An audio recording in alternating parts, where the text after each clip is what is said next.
내 아들아, 이 집은 네가 무시했던 나의 삶이다. 내 며느리 이세연이 쿵 소리를 내며 부엌으로 들이닥치더니 소리쳤다. 어머니, 이 집 좀 치우세요. 도대체 요즘 하는 일이 뭐예요? 나는 잠시 침묵했다. 그리고는 그녀에게 말했다. 세연아, 이 유산은 네 것이 아니다. 언젠가 너는 이 모든 것을 보지 못하게 될 거야. 나는 지금 그녀가 누리는 모든 것이 누구의 피와 땀으로 세워진 것인지 상기시켜줄 때가 왔다고 결심했다. 그녀가 그 서류들을 보았을 때 그녀의 얼굴색은 순식간에 변했다. 이 집 좀 치우라고요. 어머니는 지금 아무것도 안 하시잖아요. 세연의 날카로운 비명은 채찍처럼 우리 집 부엌 벽에 울려 퍼졌다. 나는 돌아가신 박지훈 씨가 40년 전 선물해준 낡은 파란색 도자기 커피잔을 앞에 두고 앉아 있었다. 내 손은 떨렸다. 두려움 때문이 아니라 몇 달 동안 묵묵히 삼켜왔던 분노 때문이었다. 세연은 내 앞에 서서 팔짱을 끼고 있었다. 그녀의 얼굴은 내가 너무나 잘 아는 경멸의 표정으로 일그러져 있었다. 그녀는 내가 아침에 다려준 비싼 셔츠를 입고 있었다. 완벽하게 칠해진 빨간 매니큐어, 손톱은 조명, 아예 반짝였다. 바로 그 손은 우리 집에서 단 한 번도 접시 하나 씻어본 적이 없었다. 제 말 안 들려요. 엄마, 이제 너무 늙어서 귀도 먹었어요. 나는 거실 문 쪽을 바라보았다. 내 아들 김민준. 나의 유일한 아들. 내가 10달 품에 안고 낳은 아이. 아버지가 우리에게 먹을 것을 주기 위해 늘 타지에서 일할 때 나 혼자 키워낸 아이. 민주는 벽에 기대어 서서 마치 이 모든 일이 2미터 밖에서 일어나지 않는다는 듯이 휴대폰만 응시하고 있었다. 그는 아무 말도 하지 않았다. 나를 변호하지도 심지어 고개를 들지도 않았다. 내 마음속에서 무언가가 부서지는 것을 느꼈다. 세연이 나에게 소리친 것이 처음도 아니었고 내 아들이 못 들은 척한 것도 처음은 아니었다. 하지만 바로 그날, 그 빌어먹을 날, 모든 것이 변했다. 나는 조심스럽게 커피잔을 테이블에 내려놓았다. 마치 커피 한 방울이라도 쏟으면 내 목숨이 끊어질 것만 같았다. 깊은 숨을 들이쉬었다. 공기 중에는 커피 향과 함께 아침 식사로 데워놓았던 빵 냄새가 섞여 있었다. 물론 그 아침 식사는 두 사람 모두 한 입도 되지 않았다. 세연아, 내 심장은 전쟁북처럼 울렸지만 나는 침착하게 말했다. 이 집은 네 것이 아니다. 그녀는 코웃음을 쳤다. 조롱으로 가득 찬 웃음이었다. 아니라고요? 하지만 제가 여기 살잖아요, 어머니. 마음에 안 드시면 문은 저쪽이라는 거 아시죠? 민주는 여전히 미동도 하지 않았다. 여전히 나를 보지 않았다. 바로 그 순간 나는 때가 왔다는 것을 알았다. 이 집의 벽돌 한 장 한 장, 창문 하나하나, 그리고 정원의 나무 한 그루 한 그루가 누구의 소유인지 그들에게 상기시켜 줄 때가. 나는 천천히 일어섰다.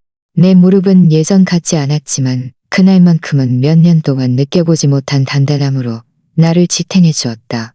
나는 아무 말 없이 내 방으로 걸어갔다. 세연이 내 등 뒤에서 또 무슨 끔찍한 말을 짓거리는 소리가 들렸지만 나는 더 이상 신경 쓰지 않았다. 왜냐하면 내 옷장 안에 아무도 모르는 나무 상자 속에 그 서류들이 있었기 때문이다. 이 집, 이 공간의 모든 한 뼘이 나의 것임을 증명하는 그 서류들. 방문을 닫는 순간 번개처럼 한 생각이 내 머리를 스쳤다. 나는 결심했다. 지금 그들이 누리고 있는 모든 것이 누가 세운 것인지 상기시켜 줄 때가 왔다고. 하지만 그들이 아직 모르는 것은 내가 꺼낼 그 종이 한 장이 나의 유일한 비밀이 아니라는 것이었다. 모든 것을 영원히 바꿀 또 다른 무언가가 있었다. 우리가 어떻게 여기까지 오게 되었을까? 매일 밤 박지훈 씨의 웃음소리가 저편에서 들려올 때마다 나는 스스로에게 묻곤 했다. 그 웃음소리는 조롱처럼, 다른 사람의 승리처럼, 내가 모르는 사이에 잃어버린 모든 것처럼 들렸다. 3년 전 내 세상은 무너졌다. 내 남편, 내 평생의 동반자였던 박지훈 씨는 이 집 지붕을 수리하다가 갑작스러운 심장마비로 세상을 떠났다. 그는 예고 없이 쓰러졌고 작별 인사도 없이 떠났다. 그는 나를 거대한 공허 속에 홀로 남겨두었다. 몇 달 동안 나는 숨 쉬는 방법조차 알 수 없었다. 민주는 장례식에 왔다. 그는 울었다. 나를 안고 말했다. 엄마, 혼자가 아니에요. 제가 있잖아요. 거짓말쟁이. 아버지의 장례식을 치른 지 불과 2주 만에 민주는 이세연을 데리고 나타났다. 그들은 그때 결혼한 지 6개월밖에 되지 않았다. 그들은 서울 강남구의 작은 오피스텔에서 살고 있었는데 매달 월세가 그들 월급의 절반을 차지했다. 엄마. 그는 어릴 적 원하는 것이 있을 때 쓰던 부드러운 목소리로 나에게 말했다. 저희 잠시 엄마랑 같이 살 수 있을까요? 임시로요. 저희가 집 살 돈을 모을 때까지만요. 몇 달, 길어야 1년 정도요. 세연은 미소 지었다. 그 미소는 달콤했고 거의 수줍어 보였다. 그녀는 다가와 내 손을 잡았다. 어머니, 제가 잘 모실게요. 이렇게 큰 집에서 혼자 계시면 힘드실 거예요. 저희가 서로 친구가 되어 드릴게요. 내 엄마가 돌아가신 후로 아무도 나를 그렇게 부른 적이 없었다. 그 두 단어는 내가 오랫동안 갈망했던 포옹처럼 내 마음을 침입했다. 그래서 나는 승낙했다. 당연히 승낙했다. 처음 몇 달은 괜찮았다. 세연은 나에게 요리법을 묻고 끈질긴 얼룩을 제거하는 방법을 물었다. 오후에는 나와 함께 일일 드라마를 보기도 했다. 민준이 퇴근하고 돌아오면 우리 셋은 가족처럼 함께 저녁 식사를 했다. 하지만 점차 균열 사이로 물이 스며들듯이 모든 것이 변하기 시작했다. 처음에는 사소한 일들이었다. 세연은 더 이상 저녁으로 무엇을 먹고 싶은지 묻지 않았다. 그녀가 직접 결정했다. 그리고는 내 물건들을 옮기기 시작했다. 어머, 어머니. 이건 여기 두는 게 더 예쁠 것 같아요. 그녀는 가면처럼 변해가는 미소로 늘 말했다. 어느 날 나는 거실로 들어섰는데 박지훈 씨가 매주 일요일마다 신문을 읽어주던 내 흔들의자가 사라지고 없었다. 그녀는 그걸 차고에 버렸다. 그녀는 내 눈조차 마주치지 않고 설명했다. 어머, 그건 공간만 너무 차지하잖아요. 제가 새 소파를 샀어요. 더 현대적이고요. 민주는 아무 말도 하지 않았다. 그는 프로 야구를 보고 있었다. 다음은 도움을 위장한 명령들이었다. 어머니, 이 셔츠 좀 빨아주실 수 있으세요? 옷감이 섬세해서 어머니가 더 잘하실 것 같아요. 아침 식사 좀 일찍 준비해 주실 수 있으세요? 세연이 일찍 나가야 하거든요. 어머니, 집에 계실 때 화장실 청소 좀 같이 해주시면 안 돼요? 어차피 저희 둘 다 하루 종일 일하니까요. 도움이라는 말 한마디, 한마디가 내 등에 돌을 하나씩 더 얹는 것 같았다. 하지만 나는 모두 감당했다.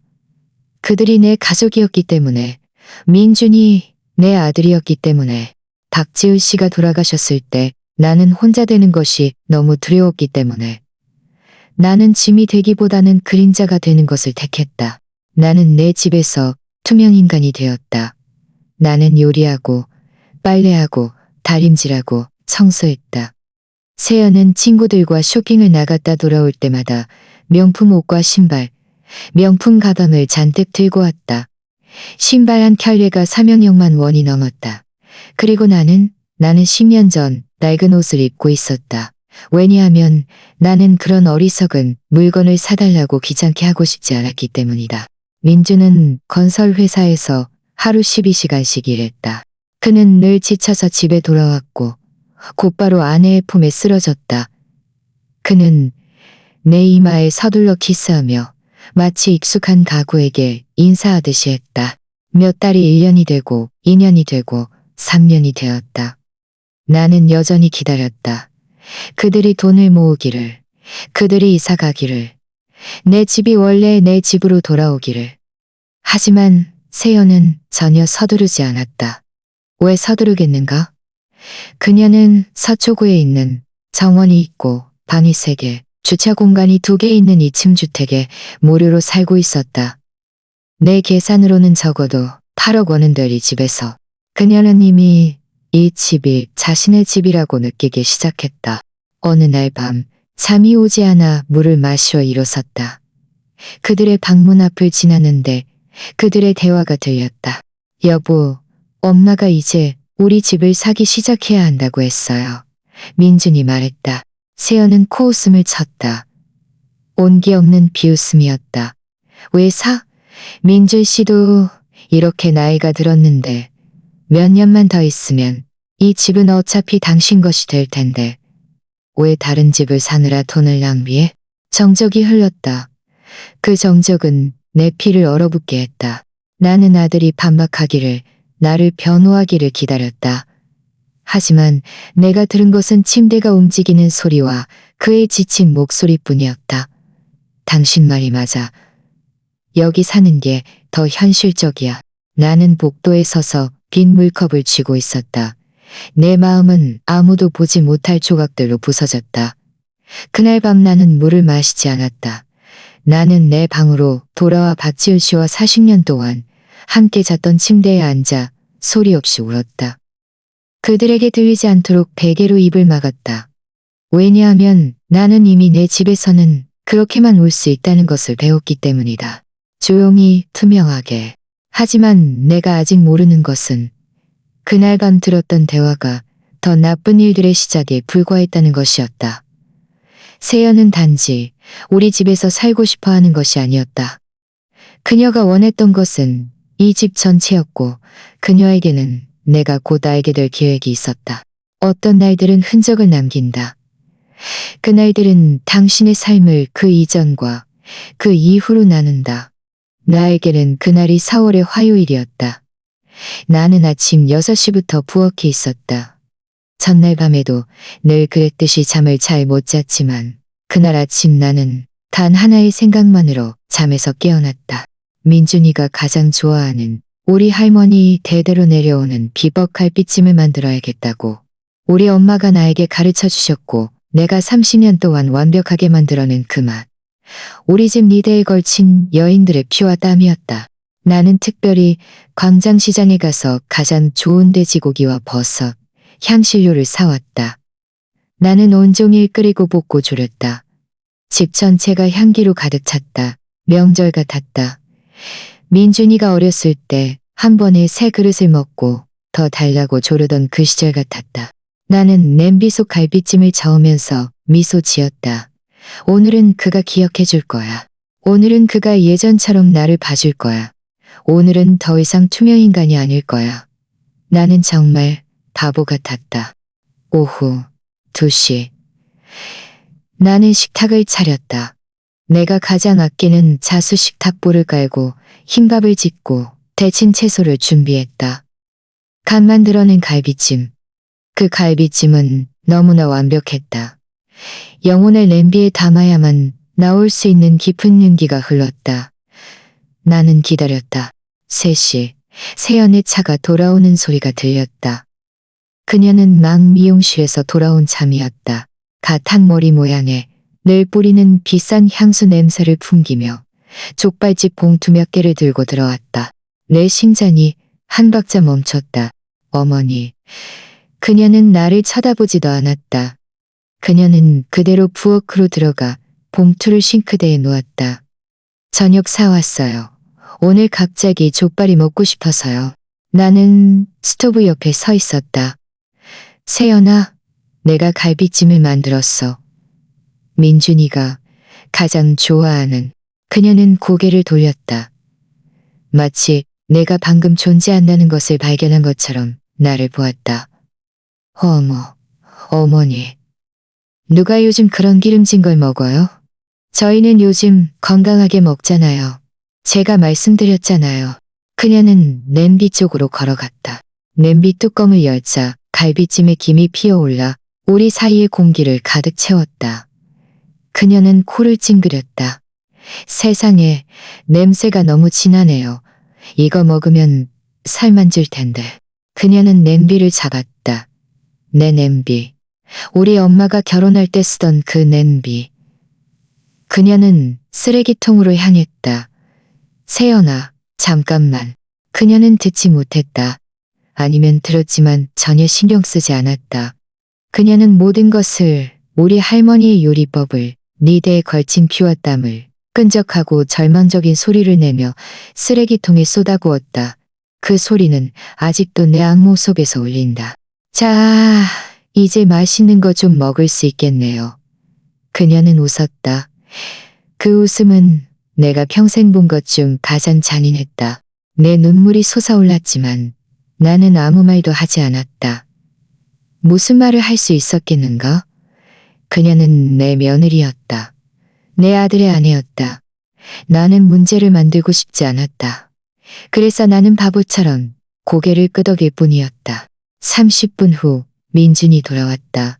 휘파람을 불며 기분이 좋아 보였다. 그는 작업 셔츠를 벗고 싱크대에서 손을 씻었다. 좋은 냄새 나네. 그가 말했다. 저녁 뭐예요? 족발이야, 여보. 세연이 대답하며 샐러드를 곁들인 푸짐한 접시를 그에게 내밀었다. 당신이 제일 좋아하는. 거짓말. 그가 가장 좋아하는 것은 갈비찜이었다. 늘 갈비찜이었다. 민주는 식탁에 앉았다. 세연도 앉았다. 나는 여전히 스토브 옆에 서서 앞치마를 두르고 있었다. 몸에서는 여전히 갈비찜 향신료 냄새가 났다. 엄마, 안 드세요? 민준이 입에 음식을 가득 넣은 채 물었다. 배고프지 않아, 아들아. 아, 그래요. 그리고 그는 계속 먹었다. 그는 내가 왜 배고프지 않은지 묻지도 않았고 내 붉어진 눈도 알아채지 못했다. 쓰레기통 속에 가득 찬 갈비찜은 더더욱 보지 못했다. 그들은 먹으면서 웃고 자신들이 보는 드라마에 대해 이야기했다. 나는 조용히 부엌을 정리했다. 텅 빈 냄비를 씻고 부엌 행주로 몰래 눈물을 닦았다. 그들이 내가 오는 것을 보지 못하게 하려고. 그들이 식사를 마친 후 세연은 접시를 싱크대에 남겨두었다. 어머니, 제 것도 좀 씻어주세요. 이따가 화장해야 해요. 친구들이 저녁에 올 거거든요. 나는 묻지 않았다. 나는 그저 씻었다. 그날 밤 그들은 거실에서 TV를 보고 있었다. 나는 부엌에 혼자 앉아 있었다. 남은 음식을 데워 냄비째로 먹었다. 그릇을 꺼내는 것조차 귀찮았다. 이미 아무 의미도 없었다. 나는 주위를 둘러보았다. 이 부엌은 내가 디자인한 곳이었다. 타일 한 장 한 장을 내가 골랐다. 벽은 박지훈 씨가 내가 행복해할 색이라고 해서 노란색으로 칠했다. 나는 여기서 아들을 키웠다. 여기서 수천 끼의 식사를 준비했다. 여기서 웃고 울고 꿈을 꾸었다. 그리고 지금 나는 내 공간에서 낯선 사람처럼 있었다. 하지만 최악의 상황은 아직 오지 않았다. 그날 밤 11시가 다 되어 나는 이미 잠자리에 들었지만 거실에서 소리가 들려왔다. 세연과 그녀의 친구들이 온 것이었다. 웃음소리, 작은 음악소리, 와인잔 부딪히는 소리. 나는 잠을 이룰 수 없었다. 불면증은 나의 가장 충실한 동반자가 되어버렸다. 그래서 나는 물을 마시어 일어섰다. 소리가 나지 않도록 발소리를 죽여 복도를 걸어갔다. 그때 나는 그녀의 목소리를 들었다. 아니, 진짜라니까. 그 시어머니는 이제 쓸모가 없어. 그냥 짐이야. 세연이 웃으며 말했다. 며칠 전에 일찍 일어나라고 했는데 못하더라니까. 그녀의 친구들도 웃었다. 민준 씨는 착하기는 한데 엄마한테는 꼼짝 못해. 그래서 내가 질서를 잡아야 한다니까. 내가 이미 민준 씨한테 말했어. 엄마한테 요양원 찾아봐야 한다고. 이 집이 이렇게 큰데 아무것도 안 하는 늙은이한테 낭비하기엔 너무 아깝잖아. 요양원? 그들이 나를 요양원에 보내려고 한다고? 나는 어두운 복도에 서서 손에 든 컵을 덜덜 떨었다. 하지만 집이 그분 명의로 되어 있지 않아? 다른 친구가 물었다. 세연은 목소리를 낮췄지만 충분히 낮추지는 않았다. 지금은 그렇지. 근데 내가 처리하고 있어. 민준 씨가 이미 서류 몇 개 서명했어. 엄마 생활비 내는 거라고 생각하는데. 사실은 그녀는 웃었다. 게다가 이런 늙은이들은 오래 살지도 못하잖아. 웃음소리가 거실을 가득 채웠다. 내 발밑에 바닥이 갈라지는 것 같았다. 벽이 빙글빙글 돌았다. 숨을 쉴 수가 없었다. 나는 소리 없이 방으로 돌아와 문을 닫았다. 침대에 앉았다. 이번에는 울지 않았다. 눈물은 더 이상 아무 소용이 없었기 때문이다. 내 안에 무언가가 가냈다. 단단하고 차가운 무언가가. 세연은 내가 투명인간이라고 생각했다. 그녀는 내가 죽을 날만 기다리는 늙은 바보라고 생각했다. 하지만 그녀는 곧 알게 될 것이다. 나처럼 자기 두 손으로 집을 지어 올린 여자는 그렇게 쉽게 사라지지 않는다는 것을. 그리고 여자가 울음을 멈출 때 바로 그때가 가장 위험한 때라는 것을. 민주는 진실을 몰랐다. 나는 그에게 한 번도 말해준 적이 없었다. 어쩌면 그것이 내 잘못일지도 모른다. 나는 그가 이 집, 이 삶, 우리가 가진 모든 것이 아무것도 요구하지 않는 운명의 선물처럼 저절로 생긴 것이라고 믿게 만들었다. 하지만 진실은 다른 이야기였다. 진실은 고통스러웠다. 진실은 무거웠다. 그날 새벽 나는 침대에 앉아 창문으로 비치는 여명의 첫 햇살을 바라보았다. 나는 진실을 말할 때가 왔다고 결심했다. 이 집은 하늘에서 떨어진 것이 아니었다. 아무도 보지 못하는 피와 땀과 눈물로 얻은 것이었다.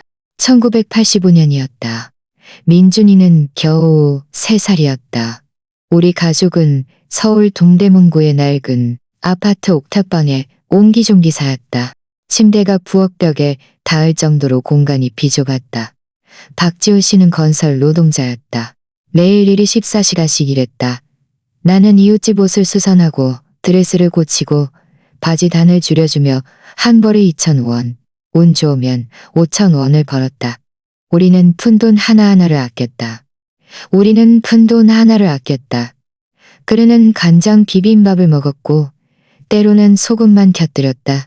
민준이가 우리 집은 왜 고기를 한 번도 안 먹어? 하고 물으면 나는 고기를 한 번도 안 먹어?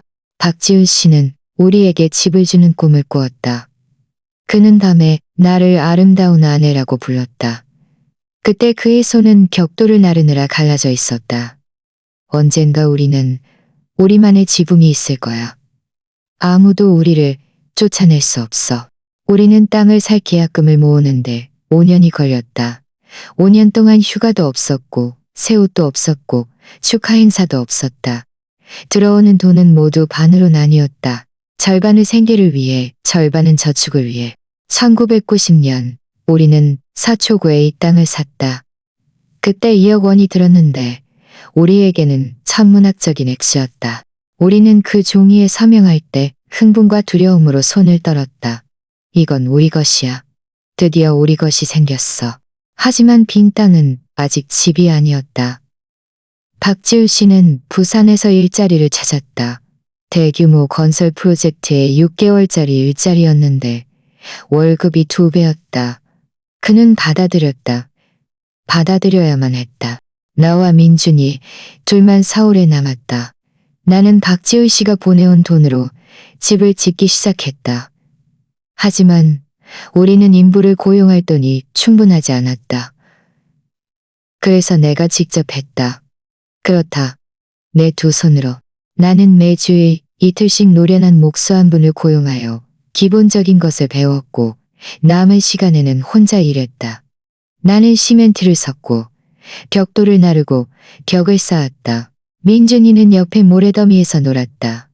나는 새벽에 주먹밥을 만들어 그의 점심으로 주었고 그를 이웃집에 맡긴 다음 밥을 만들어 그의 점심으로 주었고 그를 이웃집에 맡긴 다음 다시 공사장으로 돌아갔다. 나의 공사장. 내 손바닥은 굳은 살로 뒤덮였고 등은 너무 아파서 어떤 밤에는 잠조차 잘 수 없던 밤에는 어느 날 기초를 다지기 위해 급히 돈이 필요했다.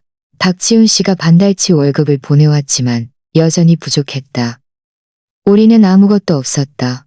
아무것도. 내 귀걸이를 제외하고는. 그 금 귀걸이는 박지훈 씨가 결혼식 날 나에게 준 것이었다. 그것은 내 평생 유일한 귀걸이였다. 나는 매일 그것을 착용했다. 그것은 나의 보물이었다. 나는 거울 앞에 서서 그것들을 빼냈다. 나는 그것들을 키스한 다음 팔아버렸다. 200만 원. 나는 박지훈 씨에게 한 번도 말하지 않았다. 그에게 죄책감을 지우고 싶지 않았다. 그가 귀걸이에 대해 물었을 때 나는 그저 실수로 잃어버렸다고 말했다. 그는 슬퍼했지만 더 이상 묻지 않았다. 나도 더 이상 말하지 않았다. 집을 짓는데 3년이 걸렸다. 3년 동안 벽을 쌓고 창문을 달고 시멘트를 섞고 페인트 칠을 했다. 3년 동안 민준이는 엄마가 여자와 기계 사이의 존재로 변해가는 것을 지켜보았다. 박지훈 씨가 부산에서 돌아왔을 때 집은 거의 완성되어 있었다. 그는 집 앞에 서서 눈물을 글썽였다. 당신이 이걸 만들었어? 그가 나에게 물었다. 우리가 만들었어요. 내가 말했다. 당신이 돈을 벌고 내가 지었죠. 우리는 거리에서 서로를 부둥켜 안고 울었다. 그때 8살이었던 민준이는 웃으며 우리에게 달려왔다. 우리 집이 생겼어. 아빠, 우리 집이 생겼어. 우리는 1993년 추석에 이사했다. 그날 밤 우리는 바닥에 신문지를 깔고 저녁 식사를 하며 창밖에 불꽃놀이를 보았던 것을 기억한다. 그때 우리는 아직 가구가 없었지만 지붕이 있었고 벽이 있었다. 우리는 집이 있었다. 그날 밤 민준이는 처음으로 자기 방에서 잠이 들었다. 나는 밤새 잠들지 못했다. 나는 모든 구석을 돌아다니며 내가 직접 쌓아 올린 벽들을, 내가 페인트 칠한 문들을, 내가 가시도 친 손으로 처음 심었던 나무들이 있는 정원을 쓰다듬었다. 이 집은 상속받은 것도 아니고 행운으로 얻은 것도 아니고 선물이 아니었다. 이 집은 30년의 희생이었다. 수많은 밤잠을 설치고 고기 한 점 없는 저녁 식사, 갈라진 손, 굳건한 꿈, 그리고 묵묵히 팔아버린 결혼 귀걸이로 얻은 것이었다. 이 집의 벽돌 한 장 한 잔에는 내 피가 묻어 있고 창문 하나하나에는 내가 몰래 눈물 닦던 모습이 비치며 모든 구석에는 내 삶의 일부가 담겨 있다. 하지만 민주는 이 모든 것을 전혀 몰랐다. 그에게 이 집은 늘 거기에 있었다. 공기처럼 물처럼 당연한 존재였다. 나는 그에게 이런 세부 사항들을 한 번도 말해주지 않았다. 나는 그가 행복한 어린 시절을 보내기를 바랐다. 우리의 희생의 무게를 짊어지지 않기를 바랐다. 나는 그가 죄책감 없이 가볍게 자라기를 바랐다. 하지만 나는 이제야 깨달았다. 내가 틀렸다는 것을. 왜냐하면 어떤 것의 가치를 모르면 그것을 소중히 여길 줄 모르는 법이기 때문이다. 그리고 내 아들은 이 집을 소중히 여기지 않았다. 그는 이 집의 벽돌 하나하나가 내 몸의 일부를 들여 얻은 것임을 몰랐다. 그는 세연이 지금 파티를 여는 그 정원이 내가 갈라진 손톱으로 장미를 피워낸 곳임을 몰랐다. 그는 아무것도 몰랐다. 그리고 세연은 지금 8억 원 가치의 이 집이 그저 그녀가 편안하게 공짜로 살 수 있는 곳이라고 생각했다. 그녀는 이 집에는 주인이 있다는 것을 몰랐다. 더 이상 투명인간이 아닌 주인. 곧 그들 모두에게 집은 종이 몇 장으로 지어지는 것이 아니라 영혼으로 지어지는 것임을 상기시켜줄 주인. 그리고 내 영혼은 여전히 여기에 있다.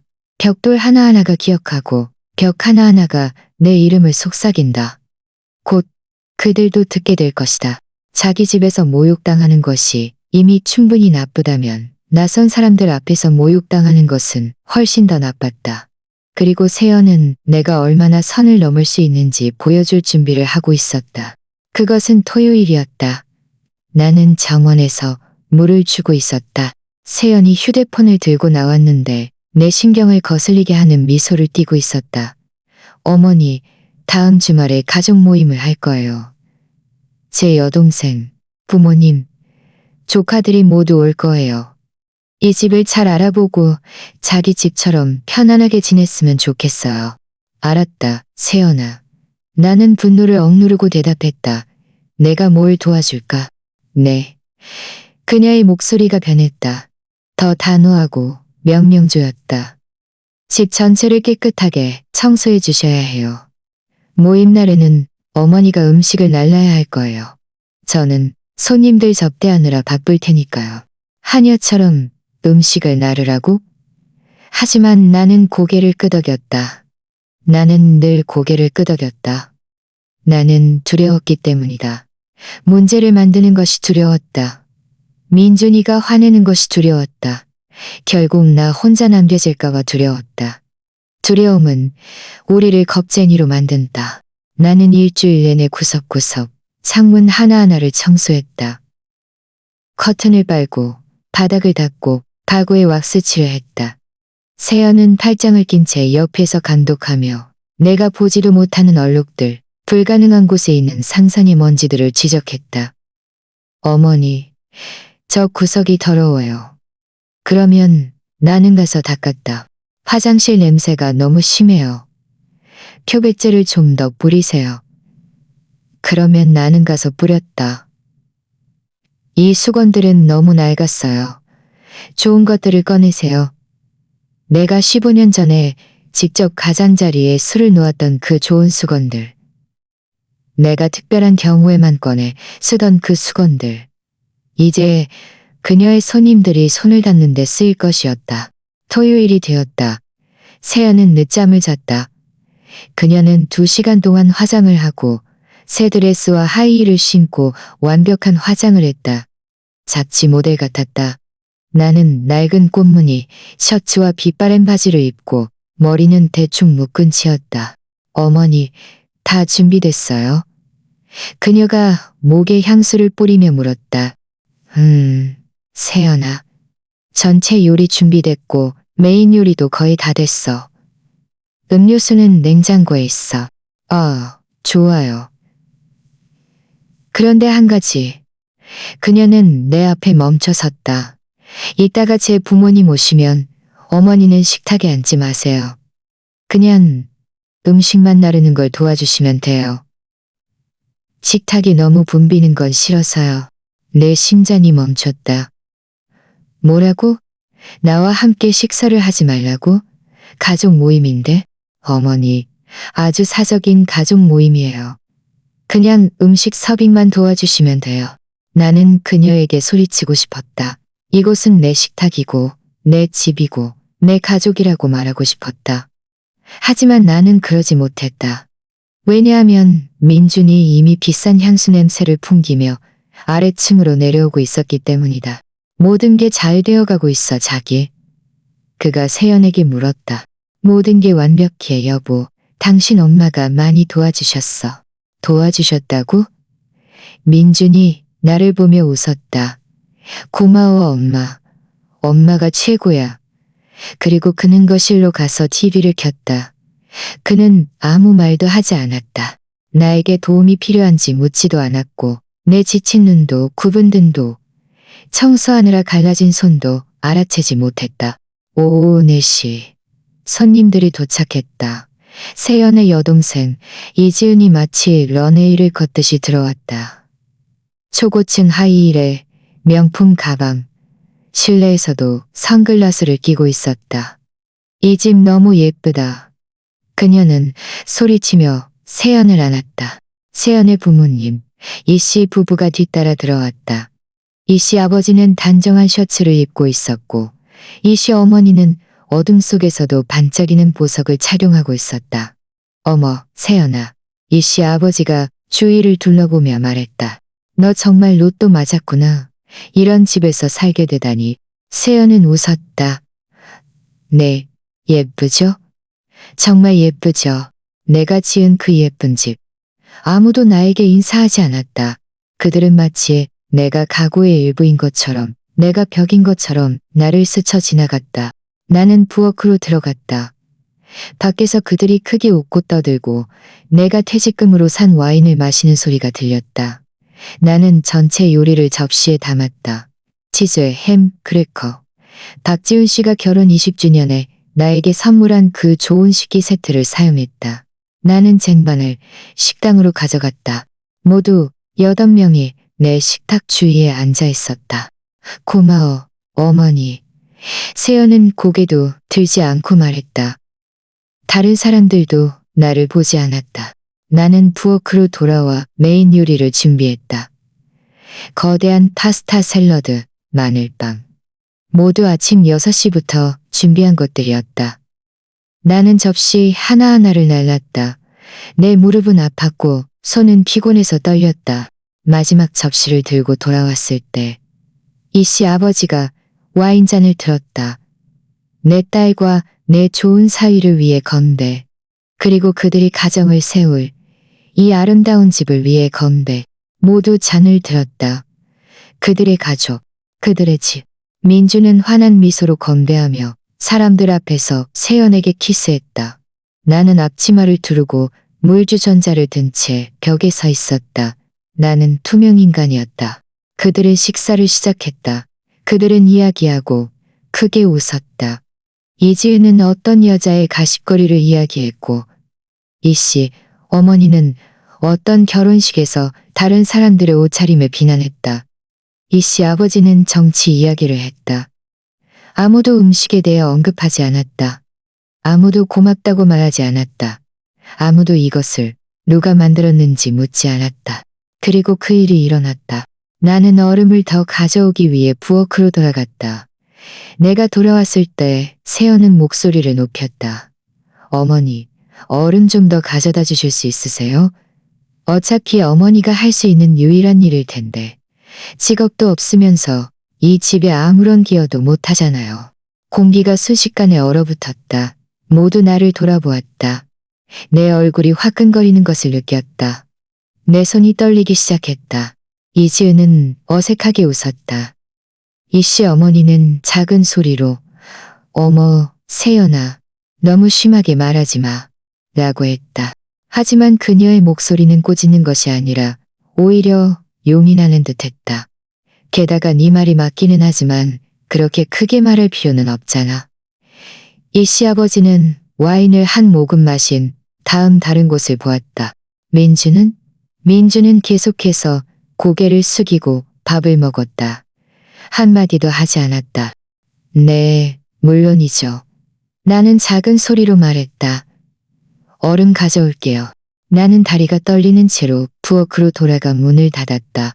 그리고 냉장고 앞에 서서 얼음을 쥐고 있었다. 내 안에 무언가가 부서졌다. 통곡하는 그런 것이 아니라 조용히 눈물이 흘러내렸다. 소리도 드라마틱한 장면도 없이 나는 내 손을 보았다. 이 집을 지은 손. 수천 끼의 식사를 준비한 손. 아기였을 때 민준이를 안았던 손. 박지훈 씨가 아팠을 때 그의 손을 꼭 잡았던 손. 이 손은 이제 얼음 봉지를 든 채 떨리고 있었다. 나는 화장실로 들어갔다. 차가운 물로 얼굴을 씻었다. 거울을 보았다. 지치고 모욕당하고 마음이 부서진 68세의 여자가 나를 응시하고 있었다. 나는 그 여자를 알아보지 못했다. 두 손으로 아름다운 집을 지은 그 여자는 어디에 있었을까? 결혼 귀걸이를 팔면서도 눈물 한 방울 흘리지 않았던 그 여자는 어디에 있었을까? 그 힘은 어디로 사라졌을까? 나는 깊은 숨을 들이쉬었다. 바로 그 순간 무언가가 변했다. 충분하다. 정말로 충분하다. 나는 화장실에서 나와 얼음을 가져갔다.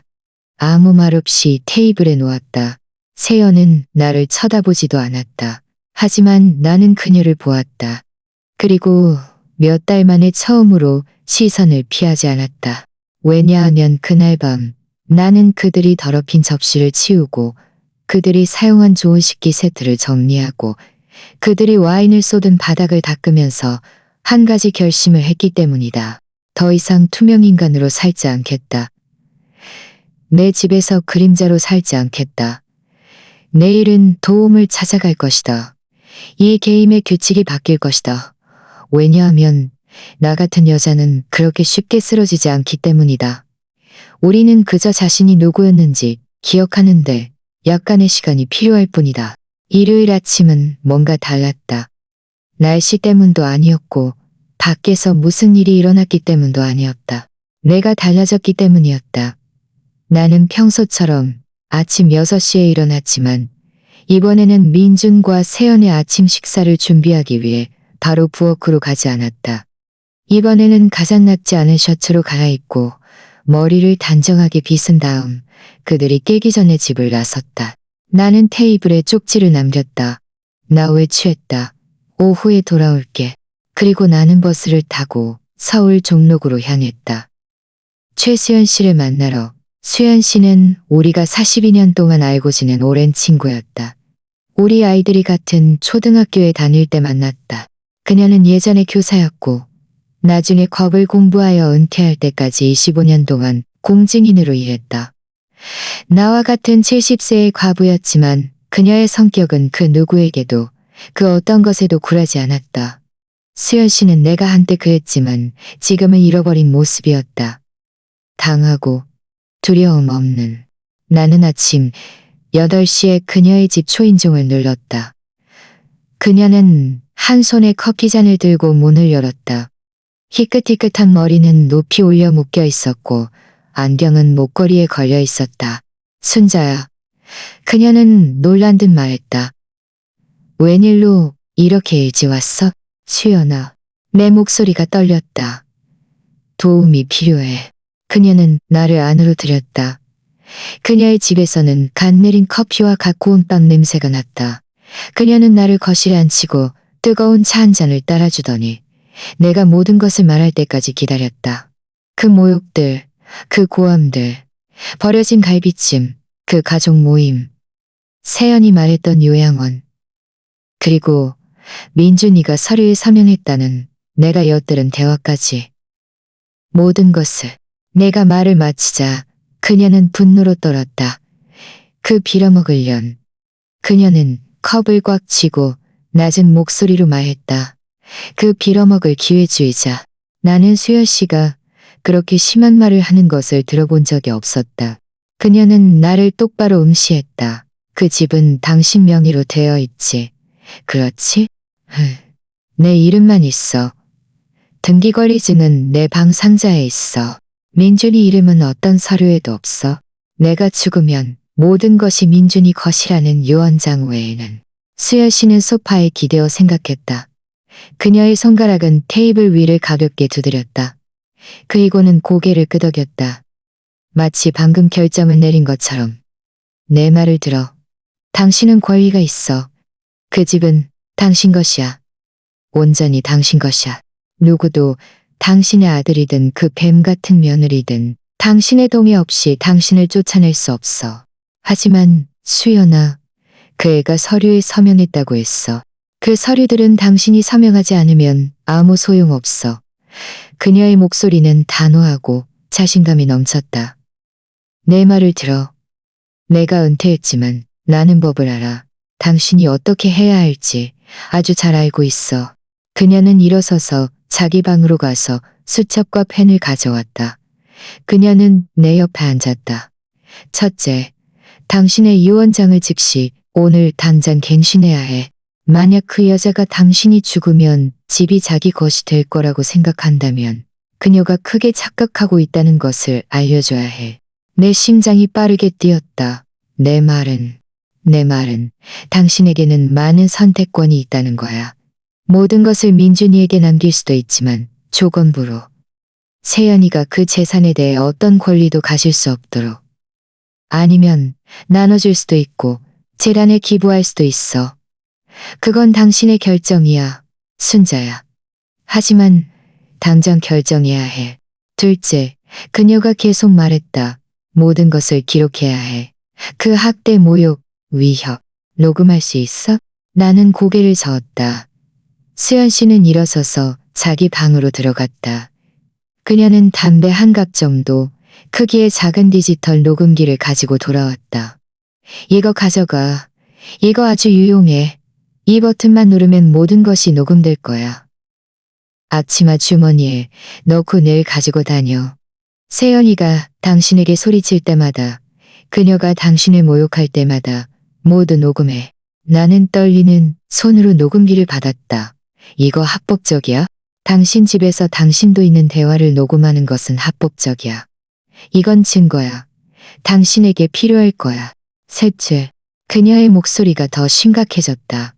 민준이가 서명한 그 서류들의 사본이 필요해. 그의 방, 그의 책상, 아무데나 찾아봐. 찾으면 나에게 가져와. 내가 검토해서 그들이 무슨 짓을 꾸미고 있는지 알려줄 수 있어. 수연아, 나는 못해. 내 아들을 그렇게 배신할 수는 없어. 순자야. 그녀는 소리쳤고 나는 깜짝 놀랐다. 이건 배신이 아니야. 그 애가 이미 당신을 배신했어. 그 여자가 당신을 모욕하는 것을 내버려 두고 당신에게 말도 없이 그 서류들에 서명했어. 당신이 쓰레기 취급당하는 것을 눈뜨고 지켜보면서도 한마디도 하지 않았어. 눈물이 내 뺨을 타고 흘러내렸다. 그 애는 내 아들이야, 수연아. 내 유일한 아들. 알아. 그녀의 목소리가 부드러워졌다. 그녀는 내 손을 잡았다. 그래서 당신이 더더욱 이렇게 해야 해. 왜냐하면 지금 하지 않으면 당신이 죽고 나면 세연이가 모든 것을 가져갈 거고 당신 아들은 엄마가 옳았다는 것을 너무 늦게 깨달을 거야. 그렇게 되기를 바라니? 그녀의 말이 맞았다. 세상에 인정하는 것이 이렇게 아플 줄이야. 넷째, 수연 씨는 내 손을 놓고 수첩에 적었다. 당신 재산의 법적 목록을 작성해야 해. 가구 하나하나, 가치 있는 물건 하나하나, 모든 세부 사항을. 내가 당신을 도와줄 수 있는 변호사를 알아. 정재현 변호사라고 해. 그는 아주 착하고 정직하고 수수료도 비싸지 않아. 내가 오늘 그에게 전화할게. 수연아, 나는 돈이 없어. 당신 퇴직금은 한 달에 얼마 받아? 7억만 원. 하지만 거의 다 집에 써. 세연이가 내가 분담해야 한다고 했어. 수연 씨는 눈을 감고 깊은 숨을 들이쉬었다. 마치 인내심을 달라고 하늘에 기도하는 듯했다. 순자야, 당신은 전혀 분담할 필요가 없어. 그들은 당신 집에서 공짜로 살고 있는 거야. 서초구에서 당신 같은 집을 빌리려면 한 달에 얼마가 될 것 같아? 2억만 원? 아니면 2~5억만 원? 그들은 당신을 강탈하고 있는 거야. 그들은 당신은 이해하니? 그들은 당신의 존엄성을 훔치고 있는 거야. 그녀의 말이 찬물처럼 내게 끼얹어졌다. 나는 정신이 번쩍 들었다. 당신 말이 맞아. 나는 낮은 소리로 말했다. 당연히 내 말이 맞지. 그녀는 그날 아침 처음으로 미소 지었다. 이제 당신의 삶을 되찾아야 해. 하지만 현명하게 해야 해. 아직 그들과 대결해서는 안 돼. 먼저 증거를 수집하고 서류를 정리하고 자신을 보호해야 해. 때가 오면. 그녀는 잠시 멈췄다. 그녀는 나를 똑바로 응시했다. 때가 오면 그들에게 치명타를 날려야 해. 그리고 그들이 다시는 일어설 수 없을 정도로 강하게. 우리는 온종일 계획을 세웠다. 수연 씨는 정 변호사에게 전화했다. 그녀는 그에게 내 상황을 설명했고 그는 수요일에 나를 만날 수 있다고 했다. 상담료는 2억만 원이었다. 서류 하나를 처리하는데 1억만 원. 나에게는 큰 돈이었다. 하지만 수연 씨는 이것이 필요하다고 주장했다. 만약 필요하면 내가 먼저 빌려줄게. 그녀가 말했다. 아니야, 수연아. 이미 많이 도와줬어. 그럼 당신 퇴직금을 써. 더 이상 그 집에 돈을 쓰지 마. 당신 자신을 위해 써. 당신 자신을 보호해. 그녀는 또 울었다. 그녀는 나에게 명확한 지시를 주었다. 세연이 나를 모욕하는 모든 대화를 녹음하고 민준이가 서명한 그 서류들을 찾고 내 모든 귀중품 목록을 작성하라고. 아무에게도 말하지 말고 평소처럼 행동하라고. 때가 올 때까지 순종적이고 조용한 순자로 계속 있으라고. 그럼 언제 때가 올까? 내가 물었다. 수연 씨는 웃었다. 그 웃음에는 두려움과 희망이 동시에 담겨 있었다. 우리가 모든 준비를 마쳤을 때, 그들이 더 이상 반격할 수 없을 때, 진실이 그들 앞에서 폭발할 때, 오후 4시에 집에 돌아왔다. 세연은 없었다. 그녀의 차는 차고에 없었다. 잘됐다. 나는 집 안으로 들어섰다. 고요했다. 민준도 아직 퇴근하지 않았다. 그때 나는 수연 씨가 나에게 말했던 것이 생각났다. 민준이가 서명한 그 서류들을 찾으라는 것. 내 심장이 격렬하게 뛰었다. 지금 아니면 기회가 없을 거야. 나는 천천히 계단을 올라갔다. 민준과 세연의 방은 복도 끝에 있었다. 그들이 집에 없을 때는 보통 방문이 잠겨 있었지만 그날은 문이 반쯤 열려 있었다. 나는 문 앞에 서 있었다. 정말 이렇게 해야 할까? 도둑처럼 내 아들의 방을 뒤지는 것이? 하지만 이것은 훔치는 것이 아니었다. 이것은 나 자신을 보호하는 것이었다. 나는 문을 밀고 들어갔다. 방은 세연의 비싼 향수 냄새로 가득했다. 침대는 정리되어 있지 않았고 옷들은 소파에 던져져 있었다. 그녀는 늘 나에게 집을 깨끗하게 유지하라고 강요했지만 정작 자신은 엉망이었다. 나는 빠르게 옷장과 침대 옆 서랍을 뒤졌다. 아무것도 없었다. 그때 나는 노트북을 보았다. 책상 위에 켜져 있었다. 화면에는 카카오톡 채팅방이 떠 있었다. 나는 보고 싶지 않았다. 나는 보고 싶지 않았다. 나는 남의 사생활을 엿보는 그런 사람이 아니었다. 하지만 그 화면에 내 이름이 보였다. 순자. 내 손가락이 저절로 움직였다. 마우스를 만졌다. 대화창이 확대되었다.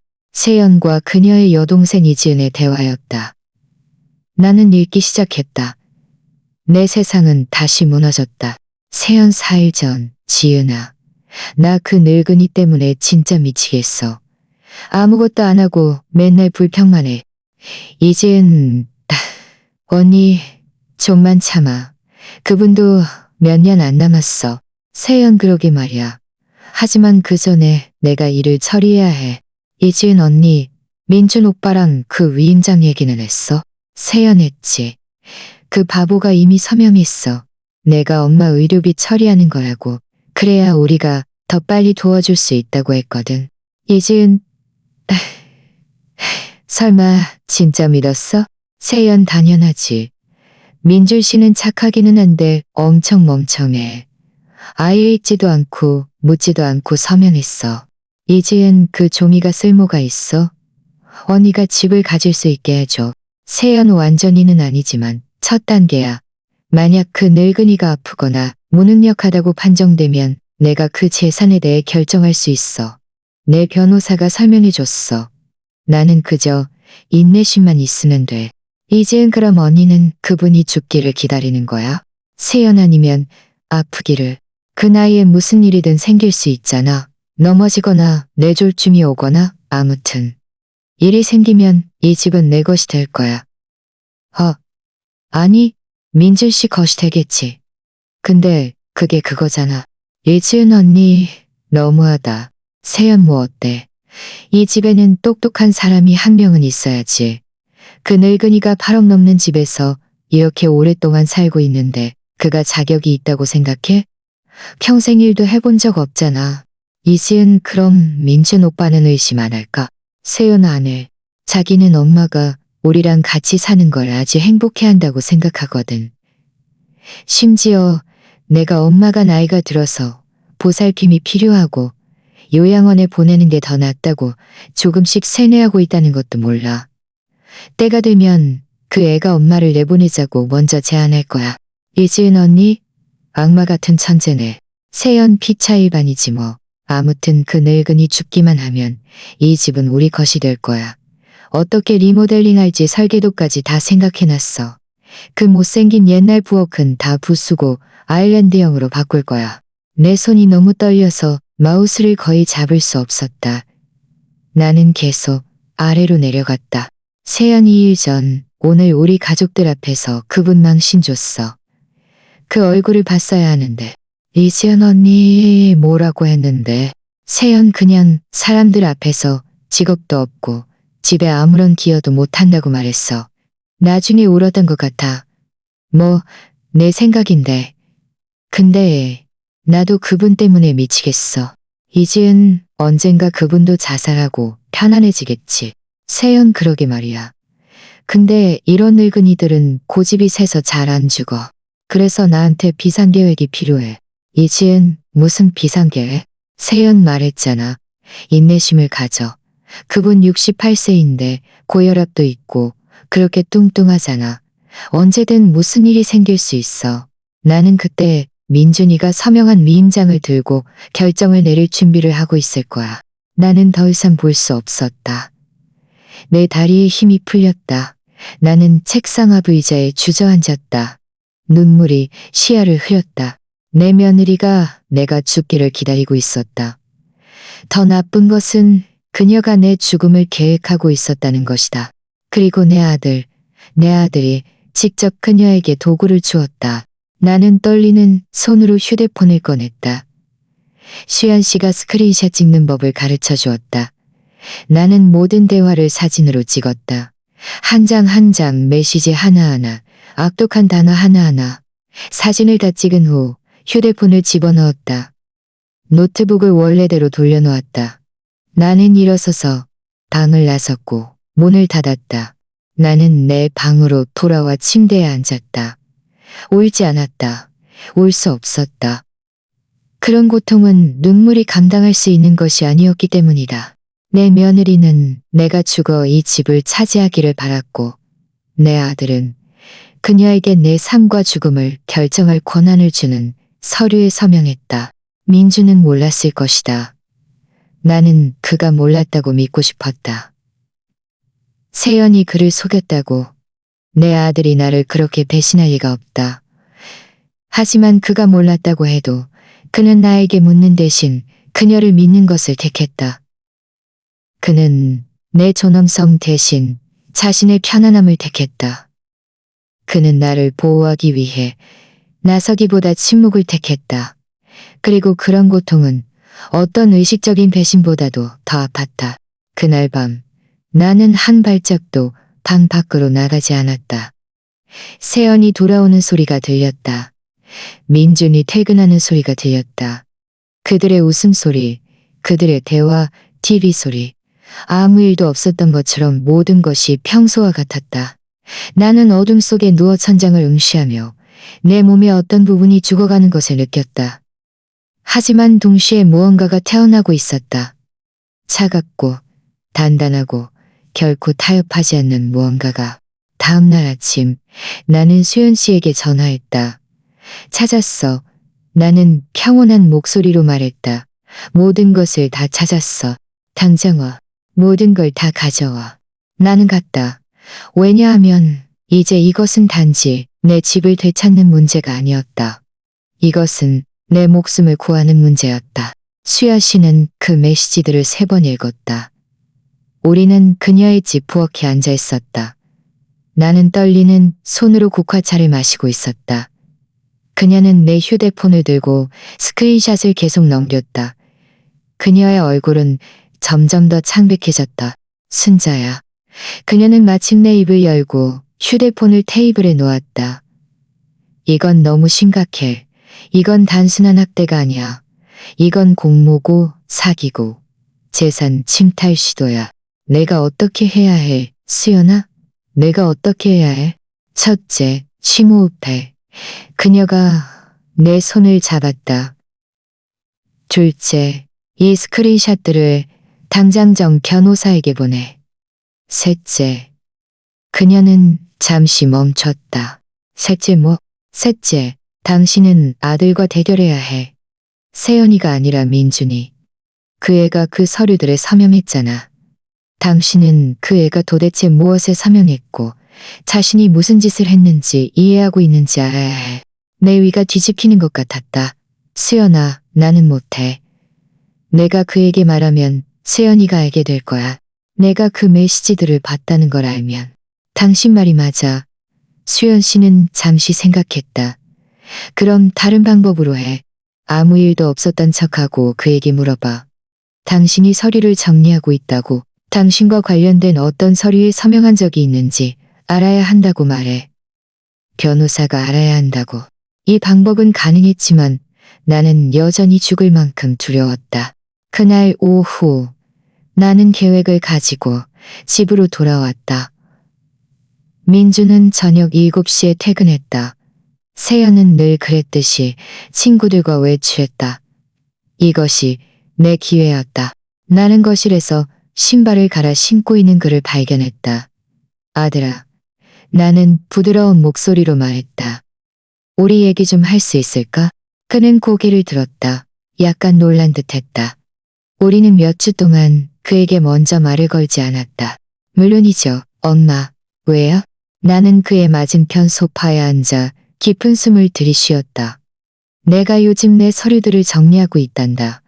알잖아, 집 등기 권리증이라든지 유언장 같은 것들. 너에게 한 가지 물어볼 게 있어. 네? 너 최근에 나랑 관련된 어떤 서류에 서명한 적 있니? 뭐 위임장 같은 거라든지 법률 서류라든지. 민주는 눈을 깜빡였다. 그의 얼굴이 약간 붉어졌다. 네. 내 세연이가 서명하라고 했어요. 엄마 의료비 처리하는 거라고. 혹시 엄마한테 무슨 급한 일 생기면 저희가 빨리 처리할 수 있게 하려고요. 내 심장이 멈췄다. 그게 어떤 서류인데, 민준아? 그게 잘 모르겠어요. 세연이가 자기 사촌 오빠가 변호사라서 다 알아서 해준다고 했어요. 뭐 치료 관련 위임장 같은 거라고 들었어요. 네가 서명한 것을 읽어봤니? 정적이 흘렀다. 민준아, 도대체 읽어봤어? 안 읽어봤어? 그는 고개를 숙였다. 자세히는 안 읽어봤어요. 세연이를 믿었어요. 그냥 엄마를 도와주고 싶어서요. 내 가슴 속에서 무언가가 부서지는 것을 느꼈다. 아들아, 내 목소리가 떨렸다. 네가 서명한 그 위임장이 뭘 의미하는지 아니? 만약 엄마한테 무슨 일 생기면 우리가 빨리 결정할 수 있다는 거야. 아니, 민준아.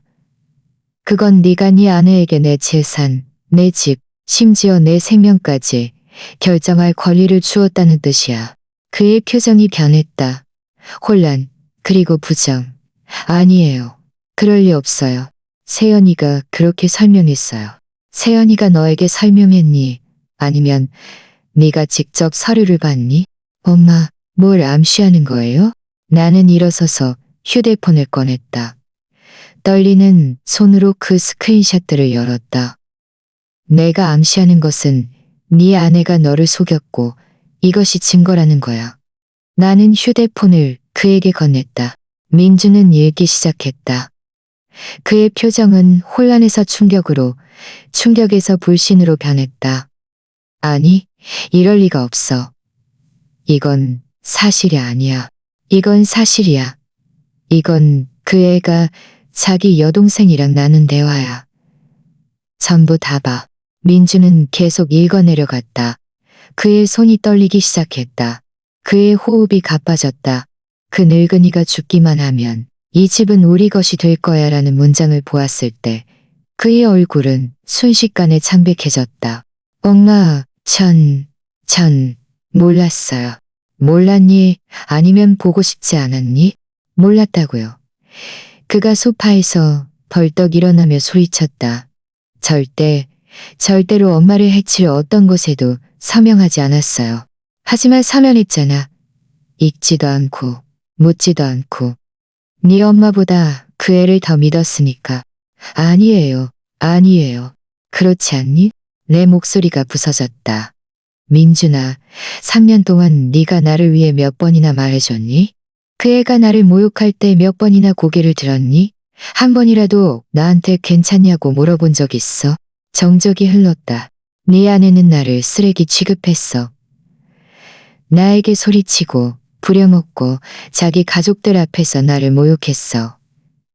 그런데 너는 그저 침묵만 지키고 휴대폰만 응시하면서 내가 존재하지 않는 것처럼 했잖아. 엄마, 저는 그냥 두 분이 잘 못 지내는 줄 알았어요. 잘 못 지낸다고?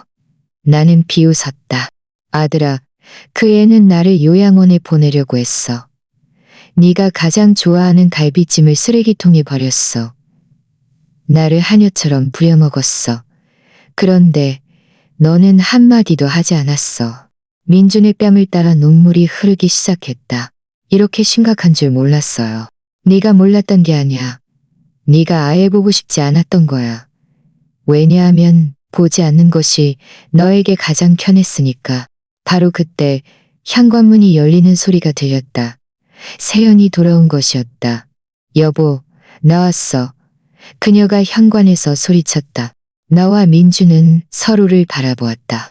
세연이 거실로 들어서서 우리 둘을 보자 그녀의 얼굴에서 미소가 사라졌다. 여기 무슨 일이에요? 민주는 그녀를 향해 돌아섰다. 그의 표정은 고통과 분노로 일그러져 있었다. 무슨 일이냐고? 당신이 나한테 무슨 일이냐고 물어? 그의 목소리가 떨렸다. 이게 뭔지 설명해봐. 그는 내 휴대폰에 있는 스크린샷을 그녀에게 보여주었다. 세연의 얼굴색은 몇 초 만에 붉은색에서 흰색으로 변했다. 민준 씨, 당신이 뭘? 세연아, 당신이 뭘 원해? 그의 목소리가 높아졌다. 당신이 나를 속여서 그 위임장에 서명하게 했어. 당신은 엄마가 죽기만 기다려서 이 집을 차지하려고 했어. 상황이 당신이 생각하는 대로가 아니에요.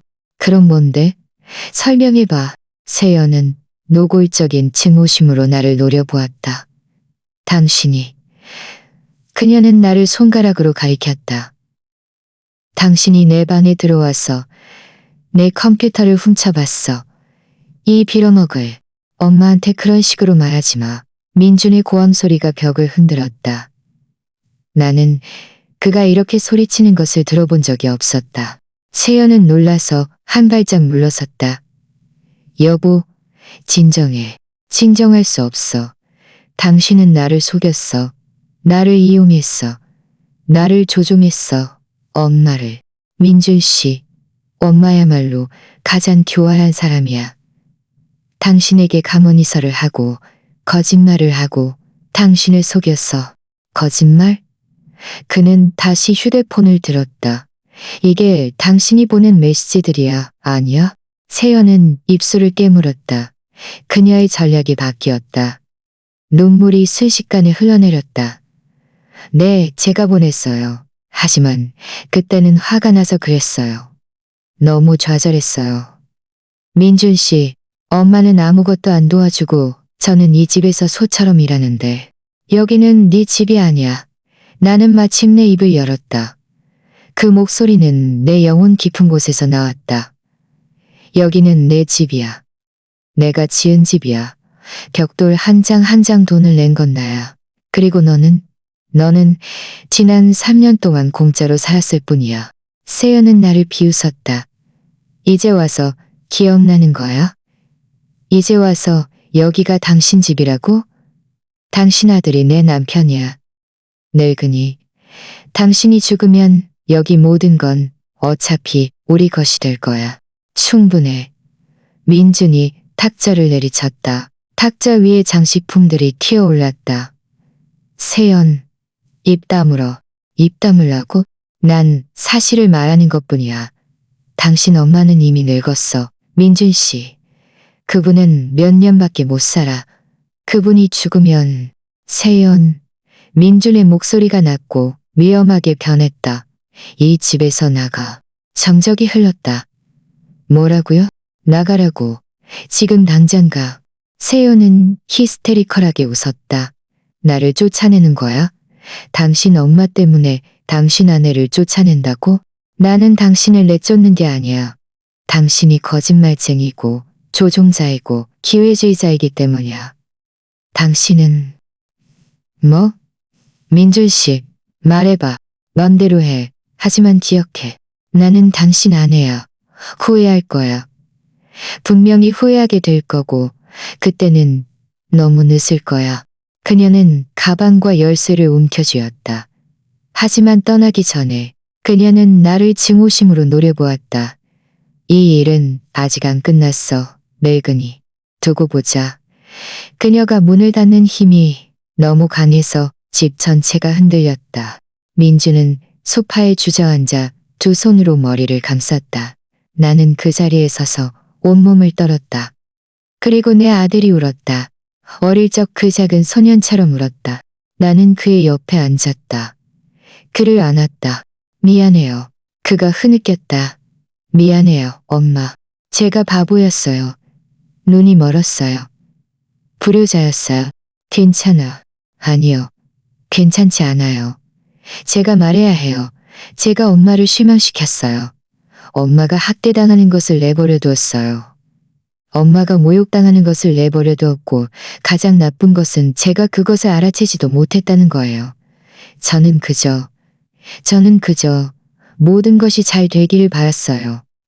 행복한 가정을 원했는데 결국 제 유일한 진짜 가족을 잃을 뻔했어요. 나는 그를 더 세게 안았다. 이것이 내가 3년 동안 기다려온 순간이었다. 이 포옹, 이 말들. 하지만 모든 것은 다시 예전으로 돌아갈 수 없었다. 왜냐하면 마음에 금이 가면 결코 완전히 아물지 않기 때문이다. 그저 딱지가 앉을 뿐이고 날씨가 변할 때면 흉터는 여전히 아플 것이다. 그날 밤 세연은 돌아오지 않았다.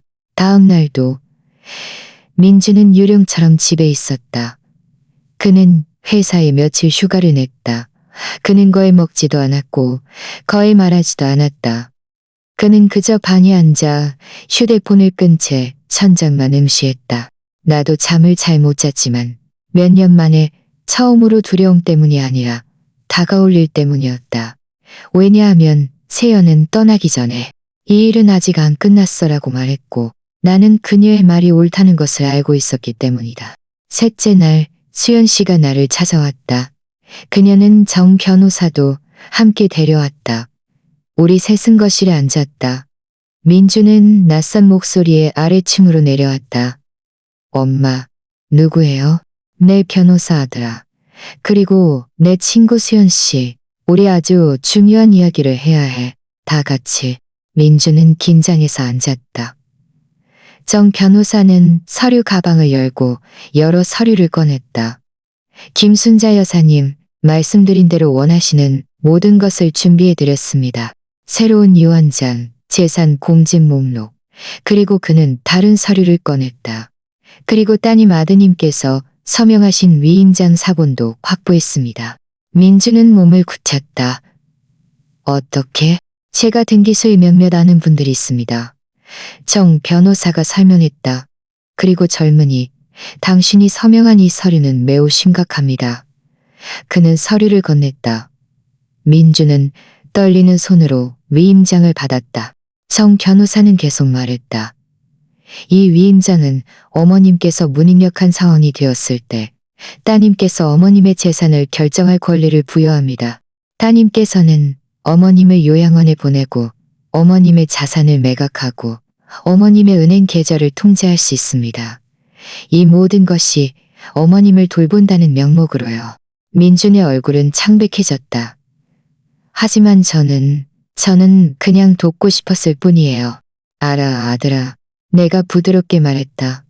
하지만 좋은 의도가 실수를 없앨 수는 없어.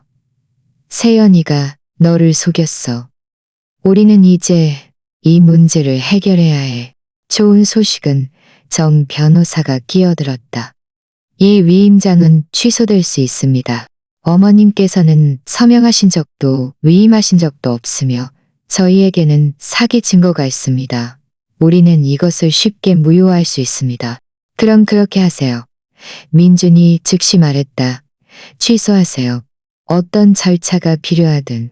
정 변호사는 고개를 끄덕였다. 그는 다른 서류들을 꺼냈다. 이것들도 준비했습니다. 어머님의 새 유언장입니다. 아주 구체적이고 명확합니다. 그가 나를 보았다. 내 차례였다.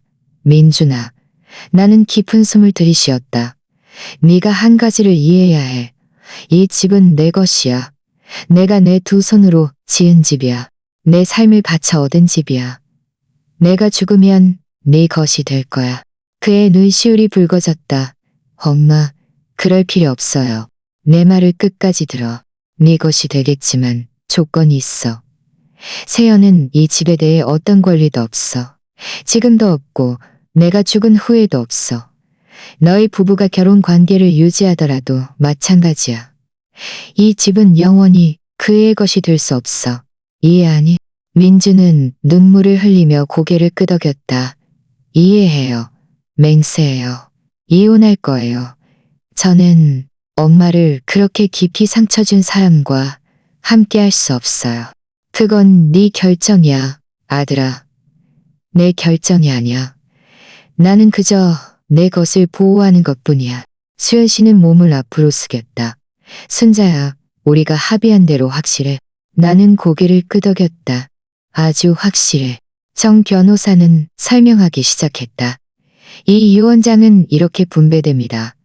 50%는 김민주 씨께, 세연 씨가 어떤 권리도 주장할 수 없다는 조건부로, 나머지 50%는 독거노인 돌봄 재단에 기부됩니다. 민주는 고개를 들었다. 재단에요? 아들아, 내가 몇 년 전부터 이 단체를 알고 있었단다.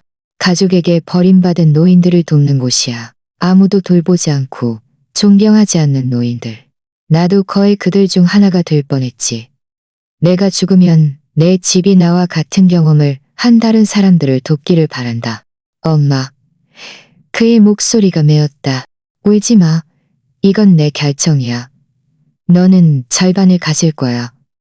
그것만으로도 충분하고 너는 이제 소중히 여길 줄 알게 될 거야. 왜냐하면 이제 대가가 무엇인지 알게 되었으니까. 정 변호사는 계속해서 나와 서류를 확인했다. 가구 목록, 보석, 은행 계좌. 모든 것이 문서화되어 있었다. 모든 것이 보호되었다. 나는 모든 서류에 단호하게 서명했다. 수연 씨는 내 어깨를 쥐었다. 정말 자랑스럽다. 우리가 모든 것을 마쳤을 때는 오후 6시였다. 한 가지 더 있습니다. 정 변호사가 말했다. 저희가 준비한 가정폭력 고소장에 대해서입니다.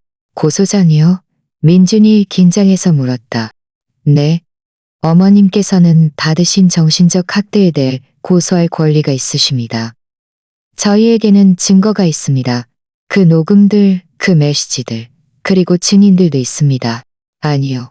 나는 단호하게 말했다. 필요하지 않으면 고소하지 않을 거예요. 확실해요? 수연 씨가 물었다. 확실해. 법정까지 가고 싶지 않아. 나는 그저 평화롭고 싶어. 내 집을 되찾고 싶을 뿐이야. 정 변호사는 서류들을 정리했다. 그럼 마지막 한 가지가 남았습니다. 마지막 대결. 내 위가 뒤틀렸다. 대결. 세연은 자신이 졌다는 것을 알아야 합니다. 그녀의 모든 계획이 실패했다는 것을 알아야 합니다. 그리고 이 부동산에 대한 권리를 포기하는 서류에 서명해야 합니다. 만약 그녀가 거부하면요. 민준이 물었다. 그때 우리는 고소할 것입니다. 저희가 가진 증거로 볼 때 그녀는 집 이상의 것을 잃게 될 것입니다. 수연 씨가 일어섰다. 순자야, 우리 현명하게 처리하는 게 좋겠어. 세연을 여기로 불러. 하지만 증인들이 있어야 해. 변호사도 있어야 하고. 모든 것을 공식화해서 그녀가 속임수를 쓸 기회를 주지 마. 그리고 그녀의 엄마도 와야 해. 내가 덧붙였다. 그들도 나를 모욕하는데 가담했어. 그들도 진실을 알아야 해.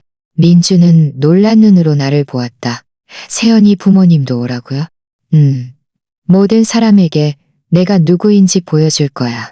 모든 사람에게 진실을 알릴 거야. 수연 씨는 웃었다. 자랑스러움이 가득한 미소였다. 그래, 내 친구. 바로 그거야. 우리는 다음 주 토요일, 내 집, 내 거실, 내 안방에서 만나기로 했다. 민주는 그날 밤 세연에게 전화했다. 그녀는 며칠 동안 부모님 집에 머물고 있었다. 우리 얘기 좀 해야 해. 그가 그녀에게 말했다. 엄마랑 같이 와. 토요일 오후 4시에 집에 와. 뭘 하려고? 세연의 목소리가 스피커폰으로 들려왔다. 방어적이었다. 모든 것을 한 번에 해결하자. 너랑 나, 내 엄마, 네 부모님, 모든 것을 명확히 하자.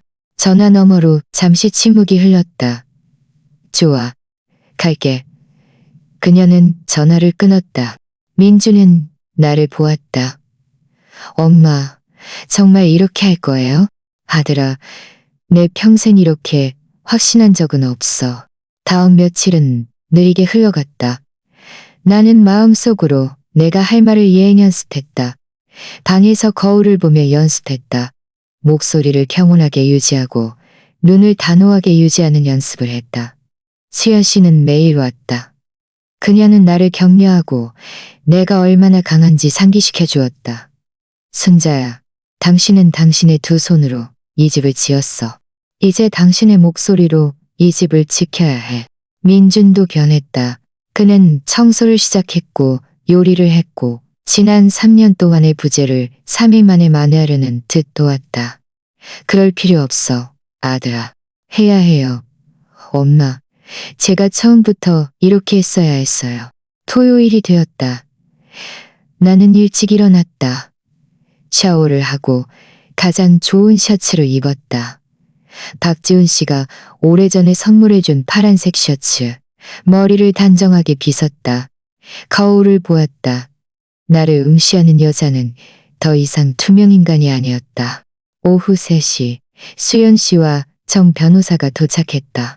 우리는 서류들을 거실 테이블에 놓았다. 모든 것이 준비되었다. 모든 것이 완벽했다. 4시 정각 초인종이 울렸다. 민준이 문을 열었다. 그들이 왔다. 세연은 팔짱을 끼고 불쾌한 표정을 짓고 있었다.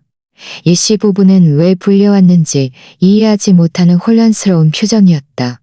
그들은 거실로 들어섰고 변호사와 수연 씨, 그리고 테이블 위에 모든 서류들을 보자마자 뭔가 큰일이 벌어지고 있다는 것을 알았다. 나는 일어섰다. 나는 그들을 한 명 한 명 바라보았다. 그리고 단호하고 명확하며 떨림 없는 목소리로 말했다. 와주셔서 감사합니다. 이제 여러분이 진실을 알 때가 왔습니다. 모든 진실. 세연은 이를 악물었다. 이씨 아버지는 불안해 보였다. 이씨 어머니는 긴장해서 서류들을 바라보았다. 그리고 나는 내 삶을 되찾을 준비가 되어 있었다. 앉으세요. 내 목소리는 나 자신도 놀랄 만큼 평온했다. 세연은 움직이지 않았다. 그녀는 그 자리에 서서 팔짱을 끼고 나를 경멸적으로 노려보았다. 이게 무슨 연극이에요? 어머니? 연극이에요? 앉아, 세연. 민준의 목소리는 차갑고 단호했다. 그는 더 이상 그녀가 마음대로 조종할 수 있는 나약한 남자가 아니었다. 그의 목소리에는 세연을 순종하게 만드는 무언가가 있었다. 그녀는 쿵소리를 내며 부모님 옆 소파에 앉았다. 이씨 부부는 혼란스러운 눈빛을 교환했다. 정 변호사가 헛기침을 했다. 안녕하세요. 저는 정재현 변호사입니다. 김순자 여사님의 변호인입니다. 저희가 오늘 여러분을 모신 이유는 매우 까다로운 법적 상황을 해결하기 위함입니다. 법적? 이씨 아버지가 신경질적으로 물었다. 무슨 말씀이세요? 수연 씨가 몸을 앞으로 숙였다. 여러분들이 여기 계신 이유는 여러분의 딸이 제 친구에게 사기, 조종, 그리고 정신적 학대를 저질렀기 때문입니다. 이제 여러분이 알아야 할 때가 왔습니다. 이씨 어머니는 가슴에 손을 얹었다. 어떻게 감히 증거도 없이 내 딸을 비난할 수 있어요? 아, 저희는 증거가 있습니다. 정 변호사가 서류철 하나를 테이블에 놓았다. 그리고 증거는 아주 많습니다. 나는 일어섰다. 내 차례였다. 이씨 부부께 3년 전 제 남편이 돌아가셨을 때 저는 여러분의 딸과 제 아들이 이사 오는 것을 환영하기 위해 문을 활짝 열었습니다. 저는 그들에게 잠시 머물면서 자기 집을 살 돈을 모으라고 했습니다. 아주 관대하셨네요. 이씨 아버지가 말했다. 아직 상황 파악을 못한 듯했다. 관대하다고? 나는 비웃었다. 서초구에서 이런 집을 빌리려면 한 달에 얼마가 드는지 아십니까? 적어도 곱 10만 원입니다. 여러분의 딸은 지난 3년 동안 여기에서 공짜로 살았습니다. 제가 그들에게 절약해준 돈이 총 1억 8천만 원입니다. 이씨 아버지는 눈을 깜빡였다. 하지만 가족이잖아요. 맞습니다. 우리는 가족입니다. 그래서 저는 존경과 감사를 기대했습니다. 하지만 제가 받은 것은 모욕뿐이었습니다. 이씨 어머니는 고개를 저었다. 순자 씨, 혹시 무슨 오해가 있었다면? 오해가 아닙니다. 나는 녹음기를 꺼내 테이블에 놓았다. 그것은 학대였고 모두 녹음되어 있습니다. 나는 재생 버튼을 눌렀다. 세연의 목소리가 거실을 가득 채웠다. 이 집 좀 치우라고요. 어머니는 지금 아무것도 안 하시잖아요. 어차피 어머니가 할 수 있는 유일한 일일 텐데. 직업도 없으면서 이 집에 아무런 기여도 못 하잖아요. 이씨 어머니의 얼굴이 창백해졌다. 나는 다른 부분을 재생했다. 어머, 어머니. 누가 요즘 그런 기름진 걸 먹어요? 저희는 요즘 건강하게 먹잖아요. 또 다른 부분. 어머니, 얼음 좀 더 가져다 주실 수 있으세요? 어차피 어머니가 할 수 있는 유일한 일일 텐데. 직업도 없으면서 이 집에 아무런 기여도 못 하잖아요. 마지막 문장은 그들이 직접 들었던 것이었다. 바로 그 가족 모임에서 그녀가 모든 사람 앞에서 나를 모욕했을 때 이씨 아버지는 고개를 숙였다. 하지만 그건 세연이 반박하려 했다. 하지만 뭐요? 내가 그녀의 말을 잘랐다. 그것은 당신의 말하는 방식이었습니까? 그저 농담이었습니까? 아닙니다, 세연. 그것은 학대였습니다. 그리고 더 심한 것도 있습니다. 나는 휴대폰을 꺼내 그 스크린샷들을 열었다. 이것들은 당신 딸과 그녀의 여동생 이지은의 대화입니다. 직접 보세요. 전부 다 보세요. 나는 휴대폰을 이씨 아버지에게 건넸다. 그가 읽기 시작했다. 그의 얼굴은 점점 더 어두워졌다. 이씨 어머니는 그의 어깨 너머로 엿보았다. 그녀는 두 손으로 입을 막았다. 그 늙은이가 죽기만 하면 이 집은 우리 것이 될 거야. 민준 씨는 착하기는 한데 엄청 멍청해. 아예 읽지도 않고 묻지도 않고 서명했어. 나는 그때 민준이가 서명한 위임장을 들고 결정을 내릴 준비를 하고 있을 거야. 이씨 아버지의 손에서 휴대폰이 미끄러져 소파에 떨어졌다. 세연. 그의 목소리가 떨렸다. 이게 뭐야? 아빠, 제가 그때 너무 화가 나서 그랬어요. 그냥 아무렇게나 말한 거예요. 아무렇게나 말했다고? 이씨 아버지가 화를 내며 일어섰다. 온몸을 떨었다. 당신은 이 여사님이 죽기를 기다리고 있다고 말했고 그분의 집을 훔칠 계획을 세웠어. 그건 훔치는 게 아니야. 민준이는 그분 아들이고 집은 원래 우리 것이어야 해. 이 집은 내 것입니다. 내 목소리가 칼처럼 공기를 갈랐다. 오직 나만의 것입니다. 그리고 내가 결정하는 날까지 영원히 내 것이 될 것입니다. 정 변호사가 말을 이어받았다. 하지만 문제가 이것뿐만이 아닙니다. 이세연 씨는 김민준 씨를 속여 사기 혐의가 있는 위임장에 서명하게 했습니다. 그녀는 그에게 어머님의 의료비를 처리하는 데 도움이 될 것이라고 말했지만 실제로는 어머님 재산의 통제권을 얻기 위함이었습니다. 그것은 불법입니다. 수연 씨가 말했다. 그것은 사기입니다. 그것은 형사 범죄입니다. 이씨 어머니가 울기 시작했다. 세연아 세상에 도대체 무슨 짓을 한 거야? 저는 아무 잘못도 안 했어요. 이 늙은이가 저를 미치게 만들었어요. 그분은 자격도 없는 집에 이렇게 오랫동안 살고 있어요. 평생 일도 해본 적 없으면서 아무것도 안 했잖아요. 그 후로 정적이 흘렀다. 나는 천천히 일어섰다. 그녀에게 다가갔다. 나는 그녀의 눈을 똑바로 응시했다. 내가 아무것도 안 했다고? 내 목소리는 낮았지만 위험했다. 이 집은 내가 지은 집이야. 이 두 손으로 나는 내 손을 그녀 앞에 내밀었다. 주름과 굳은 살, 그리고 영원히 지워지지 않는 거친 자국으로 가득한 손. 나는 시멘트를 섞고 벽돌을 나르고 벽을 쌓았어. 그때 나는 남편이 우리에게 먹을 것을 주기 위해 타지에서 일하는 동안 세연이 입을 열려 했지만 내가 막았다. 나는 내 결혼 귀걸이를 팔아서 기초 공사비를 냈어. 나는 푼돈 하나하나를 아끼기 위해 몇 년 동안 간장 비빔밥만 먹었어. 나는 낮에는 남의 옷을 꿰매주고 밤에는 건설 노동자로 일했어.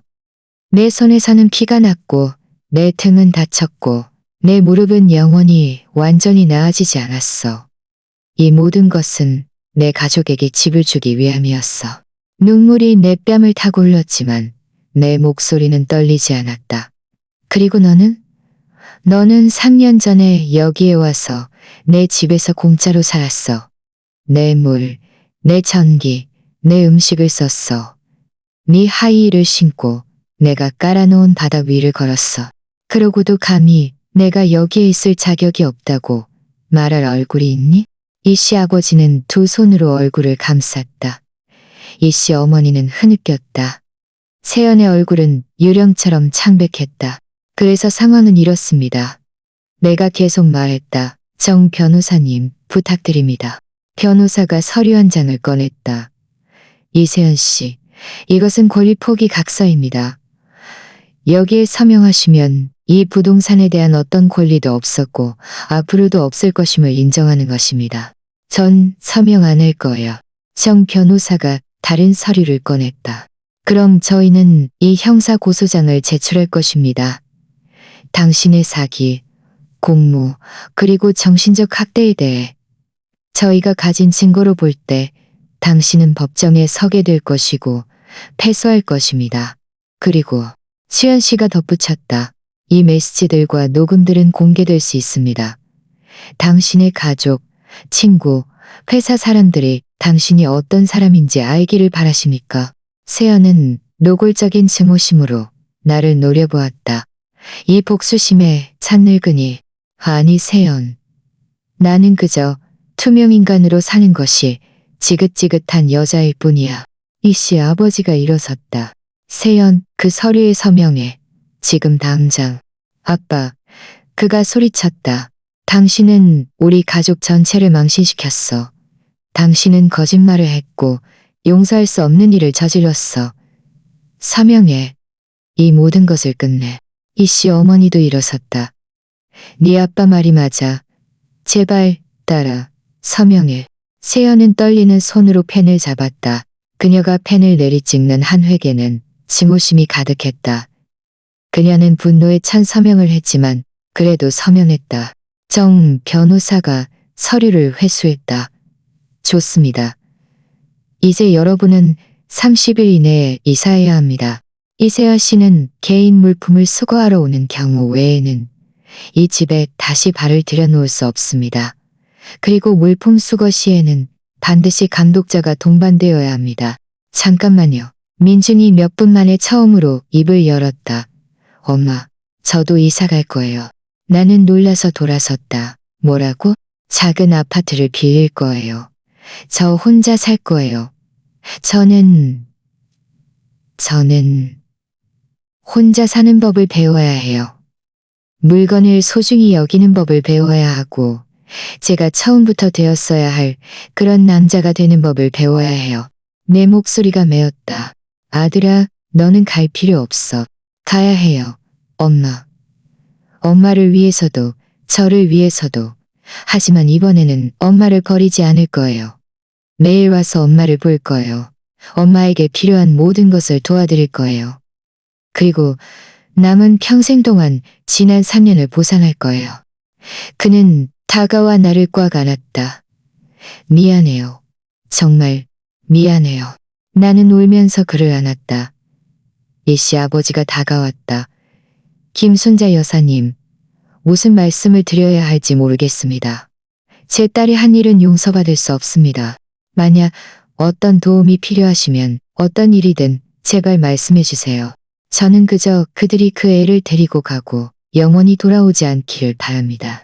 그렇게 하겠습니다. 세연은 일어섰다. 그녀는 뒤돌아보지도 않고 현관문으로 향했다. 하지만 떠나기 전에 그녀는 마지막으로 뒤돌아보았다. 텅 빈 집에서 즐겁게 사세요. 늙은이. 당신은 혼자 살 가치가 있어. 수연 씨는 달걀처럼 벌떡 일어섰다. 그분은 혼자가 아니야. 그분은 그분을 소중히 여기는 사람들에게 둘러싸여 있어. 이건 네가 영원히 이해하지 못할 일이야. 세연은 문을 쾅 닫고 떠났다. 그녀의 아버지는 수치심으로 가득 찬 얼굴로 뒤따라갔다. 그들이 모두 떠난 후 나는 소파에 주저앉았다. 모든 것이 끝났다. 3달 후 민주는 서울 강남구에 작은 아파트를 구했다. 작지만 아늑했다. 우리는 일주일에 3번 만났다. 그는 나에게 요리를 해주었고 나는 그에게 내가 한 번도 가르쳐주지 않았던 비법 요리들을 가르쳐 주었다. 우리는 이야기했다. 진정한 대화를 나누었다. 그는 이혼 절차를 시작했다고 말했다. 세연은 다투지 않았다. 그녀는 이미 더 부유한 새 남자친구를 사귀었다고. 민주는 약간의 씁쓸함을 담아 말했다. 그냥 보내줘, 아들아. 그 애는 그럴 가치 없어. 나와 수연 씨는 우리 집의 일부를 재봉 작업실로 개조했다. 우리는 동네에 나이든 자매들을 초대했다. 나처럼 한때 투명인간이었고 목소리를 잃었던 여자들. 이제 우리는 함께 바느질하고 함께 웃고 서로를 돌본다. 이 집은 다시 생기로 가득 찼지만 이번에는 내가 선택한 생기였다. 유언장은 여전히 같았다. 50%는 민준에게, 50%는 재단에. 하지만 이제 민준은 왜 그런지 이해했다. 어느 후 부엌에서 차를 마시며 그가 나를 보았다. 엄마, 아세요? 예전에는 엄마를 잃는 것이 제 인생에서 최악의 일이라고 생각했어요. 하지만 제 잘못으로 엄마를 잃을 뻔한 것이 더 최악이었어요. 나는 그의 손을 잡았다. 너는 나를 잃지 않았어. 아들아, 너는 나를 찾았어. 우리 모두 서로를 찾았어. 그는 웃었다. 슬프지만 진정한 미소였다. 그날 밤 그가 떠난 후 나는 거실에 혼자 앉아 있었다.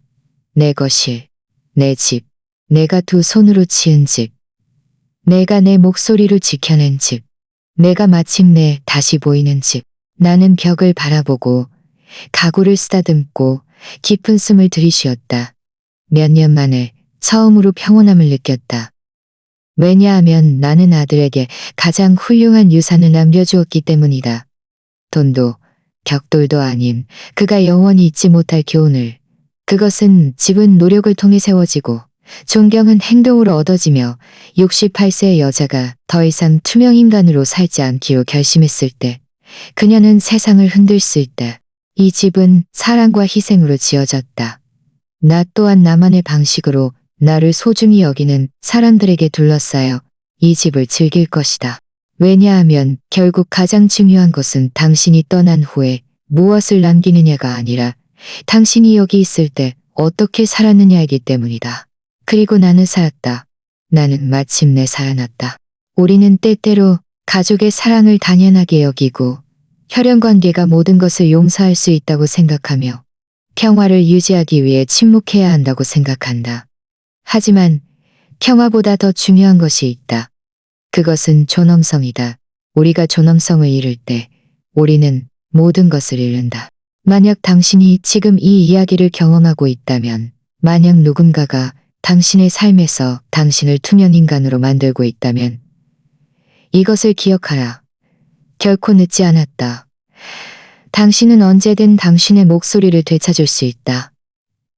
당신은 언제든 자신을 위해 일어설 수 있다. 당신은 언제든 세상의 당신이 누구인지 상기시켜줄 수 있다. 이 이야기는 묵묵히 제국을 건설한 모든 여성들에게 바친다. 모든 것을 주었지만 아무것도 받지 못한 모든 사람들에게 바친다. 한때 투명인간이었던 모든 사람들에게 바친다. 당신은 당신이 생각하는 것보다 훨씬 더 강하다. 당신은 보일 가치가 있다. 만약 이 이야기가 당신에게 감동을 주었다면 아래에 댓글을 남겨 당신이 지금 어디에 있는지 알려주세요. 김순자 여사님의 이야기에서 가장 감동적인 부분은 무엇이었나요? 만약 당신도 그녀가 올바른 결정을 내렸다고 생각한다면 좋아요를 누르고 구독하여 더 많은 진실하고 영감을 주며 감동적인 이야기들을 계속 들어주세요. 그리고 우리에게 결코 늦지 않았음을 상기시켜주는 존엄성일. 다음 이야기에서 만나요. 건강하세요. 그리고 당신의 목소리가 중요하다는 것을 기억하세요. 언제나 중요합니다.